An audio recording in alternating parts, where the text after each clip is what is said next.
President Trump is calling out Qatar, saying it must stop financing terrorism. His comments at a joint news conference yesterday coming after several Arab countries, including Saudi Arabia and Egypt, cut off diplomatic ties with the small Persian Gulf country over its financial support for terrorists. Ambassador Robert Jordan is the former U.S. ambassador to Saudi Arabia, diplomat in residence at Southern Methodist University, and author of the book Desert Diplomat. Sir, good of you to join us. And Mr. Ambassador, I would start off with, are you shocked by this news about Qatar? Not really. This has been coming for a long time. It's like a slow-moving train wreck. The Saudis and the Emiratis have had a continuing struggle with Qatar for many years. A lot of it is petty jealousies. A lot of it is disrespect. Al Jazeera, for example, the TV and news network in Qatar, has been very critical of the Saudi royal family for many years. Back during the time I was ambassador, the Saudis pulled their embassy from Doha because of an article about King Abdulaziz, the founder of Saudi Arabia. They've broken off diplomatic relations in the past, but this is big. This is the most serious rupture, I think, certainly in generations. It's creating widespread panic within Doha. The grocery shelves are empty. There are very serious consequences here if this isn't dealt with.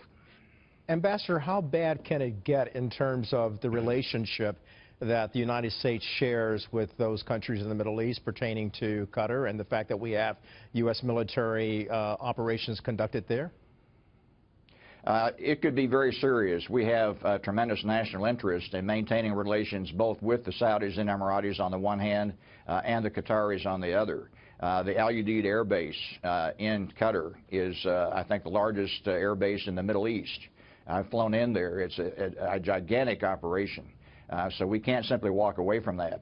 We need a relationship with Qatar, but we also, I think, understand, just as President Trump indicated, that the time has come for Qatar to stop subsidizing Hamas, Hezbollah, the Muslim Brotherhood. And so this is a conversation that is long overdue.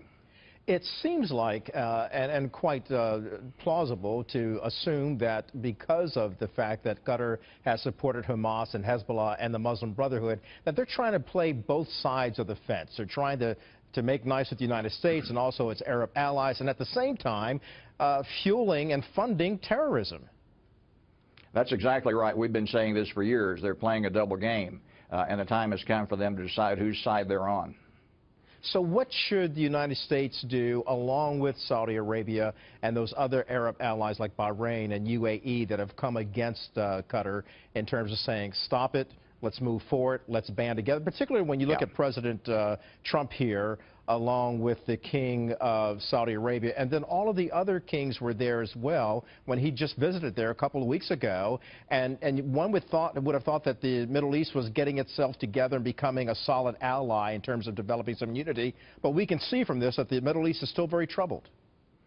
It's still the Middle East, and I think that's something we've got to keep in mind. What I think we should do is avoid backing Qatar into a corner where the emir has to be humiliated in order to make concessions. I think a mediator like the emir of Kuwait, who is trying to mediate this situation, can be effective. It needs to be a Muslim-to-Muslim kind of interaction here. I don't think there's much the United States can do other than be supportive of some kind of resolution. But they're going to have to sort this out for themselves, and I think Qatar is going to have to make a choice here on whether they're going to continue to support Hamas and Hezbollah in the same way they have, or if they're going to play ball with their neighbors a little better. And, sir, the fact that we have men and women there serving in our military for our interests, as well as protecting our allies there in the region, there's got to be a way to broker some sort of agreement that we can move forward and have Qatar stop its sinful ways, so to speak, repent, and come back to the table. I think that's right, but it's got to be done in a way where they don't face the humiliation of a generation. And there's also some instability within the Qatar royal family itself. There are recent reports that an opposition group of the royal family is developing an opposition party in London.